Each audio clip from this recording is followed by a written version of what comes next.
Welcome to the Team Engagement Podcast, where leaders of teams share their insights. We discuss 5 questions in about 10 minutes, and we are always glad to have guests come join us on the podcast. And I am very grateful and appreciative of Adam Farnsworth, who is the founder of Leaf Specialty Tax Consultants here in Salt Lake City, Utah. Adam, thank you so much for joining us on the podcast today. And what would you like the people to know about Leaf Specialty Tax Consultants? Absolutely. I'm happy to be here. I think that the biggest thing for me is, generally speaking, business owners really have a lot of opportunity surrounding tax planning, and it doesn't always happen. And one of the areas that we specifically focus on is research and development. So the big picture and where I really get excited about helping people is those companies out there that are creating products or software services. When they're making something, the government incentivizes you to essentially do it here in the US. So, what we do is we help companies to identify these tax credits. We help them to calculate how much they're worth, and then to substantiate and document why they qualify in case there's an audit or in case there's questions about it. So we work with companies and their CPAs to essentially put this together. So the biggest question I get asked is, why doesn't my CPA do this for me already? And it's because probably 9 out of 10 CPA firms don't have a specialist in-house. The tax goes over 150,000 pages when you include court cases and revenue rulings and states.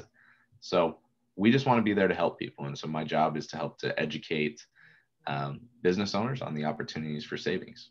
Oh, that's a great approach. I really like that. And before we jumped on the recording, you had indicated that it's a similar model, you might say, to the medical industry, where you have your general practitioners, your doctors, family practice, those kinds of things. But then for specialty, you often go to a specialist. And so I think that's a great way to describe it. So thank you so much. Well, let's jump to the questions. Our first question, if you could share with the group, the listeners, an example of collaboration within a team that you've experienced. Collaboration. It's, I saw the question beforehand because you sent it over, and so I don't feel quite as on the spot. But the thing that I found working with a team is that when I was working at a prior firm, we were doing a project out in back east along the East Coast, and there's this company, and they were working on designing HVAC units, and tons of design iterations and computer-aided design systems, and from a relationship standpoint, they had a great relationship, the firm did, and I came in kind of at a junior level, and so my role was pretty different. I was very fortunate that kind of as a team, we were able to take a multi-pronged approach where I was able to work really on the technical side and identify opportunities and additional savings, and they were able to work on the relationship side and gathering documentation on the administrative front. And by using good communication between myself and the partner that I was working with, we were really able to make it an efficient and a positive experience for the client. And I think that's really the biggest thing for me. The $100,000 in tax credit savings was also nice for them, but they enjoyed the process. It wasn't difficult. They were able to gather the documents easily, and they were also able to save a ton of money. So, I love working in teams, but communication is the biggest piece of it, and making sure that you take that approach. That's a great comment, great observation about how important communication is to the collaborative process. So that's a great comment. Question number 2, I hear from other leaders of teams that it can be a challenge to measure engagement. Tell me your thoughts. Lead by example. So when you want to measure engagement, there's definitely a gut feeling of what are people doing and what's going on in their life. And as the leader, as the founder of the business, my job is to not just quantify their engagement, but to really understand, have empathy for their situations, and to be able to look at my team and say, what can I do to help?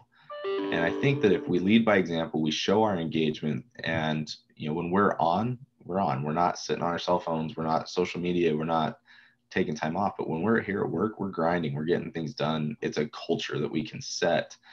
On the quantitative side, there's a couple different things that you can do if you want to go that route. you can look at time tracking. You can look at, there's a couple softwares that will actually go in and track the amount of engagement and the visual component of how often they're looking at their screen and what's on their screen. But I feel like that gets a little bit big brother. So personally, I want to develop the relationships with my team that say, I trust you. I'm here for you. How can I help you succeed? And overall, that'll create a better culture moving forward. That's great insights, especially about that part about trust. Very important and example. I like both of those ideas. Question number 3, based on your experience, Adam, what is one essential attribute or characteristic of a confident leader? Empathy, right? The confidence, the empathy to understand people. That also comes with the humility side, which is if you understand other people and you have, sincere understanding of what they're going through and you feel for them, you also understand their strengths. And so the humility to say, hey, I might be really good at sales or I might be really good at technical, but this person is really good and they're going to fit this client better. To be able to take a step back and to allow them to shine. That's, to me, one of the biggest things that I can do is to put the staff or the, managers or whoever's, working, put them in front of myself and see how I can best help them. I love that. That's a great comment. Question number 4, are there some people or maybe an individual that you would like to recognize that has made a difference in your life? Gosh, there's so many. And I know I read these questions before and, it gets down to it. There is one of my prior, partners that worked over me, or directors. She took the time to help teach me a lot of the interpersonal side of things. I was pretty decent on the technical side when I worked with her, and Andrea Stone, she, a huge shout out to her. She put the trust in me to be able to, hold my own and run my projects and learn from my mistakes, but at the same time was always there to help to give me guidance. And, even to this day, even though we work in different places now, we're still good friends. And, that's been a huge support for me. One other one would be Jonathan Cardella. He's with Strike R&D up in Idaho. And he, as a entrepreneurial mind, when him and I, met and spoke, we talked about what he was doing and how I had wanted to go out on my own too. And, he gave me the confidence to go and do it. We talked through what that meant and the steps to be required. So I know you asked for one, but there's 2 that really have had a profound impact on my career and where I'm at now is, running my own firm and being able to, take care of my own clients. That is fantastic because, boy, we can never spend too much time recognizing the people that have made a difference and helping us get where we are. So I really appreciate you recognizing them. Our last question, Adam, tell us about your first job. I worked my first job for 2 weeks. Turned 16, got really excited. I was going to go drive. I was going to have my insurance. I had everything figured out, right? Because we all do at 16. Right. And so I worked in fast food for 2 weeks because, I'd put in an application. I put in applications across the board, and I had an application in at a bank. And about 5 days into my first job at the fast food restaurant, the bank called me and they said, hey, I'll pay you more. You'll work less hours and, you can come and work with us. And I said, great. When do you want me to start? So I worked 1 more week in fast food and that was it for my time serving others in that world. But first job, 2 weeks, fast food stint. Only to get back into the finance. Yep. Oh, that's great. That's it's actually not too uncommon of a story. People work for a week or a day and 2 weeks, whatever it is. We've had all sorts of interesting experiences with that. Well, Adam, thank you so much for taking time to be on the podcast today. How can people find you?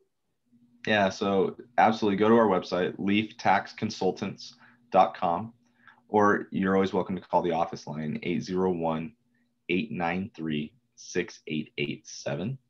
And I'll make sure that I send over all that contact to you so you can have that moving forward. That would be great. Thank you so much. This is Sean Richards with the Team Engagement Podcast, where leaders of teams share their insights. For more ideas, go to teamengagementpodcast.com. Again, that's teamengagementpodcast.com. And we also encourage you to subscribe to the podcast or subscribe to the YouTube channel. Either way, thank you so much for joining us. Have a great day.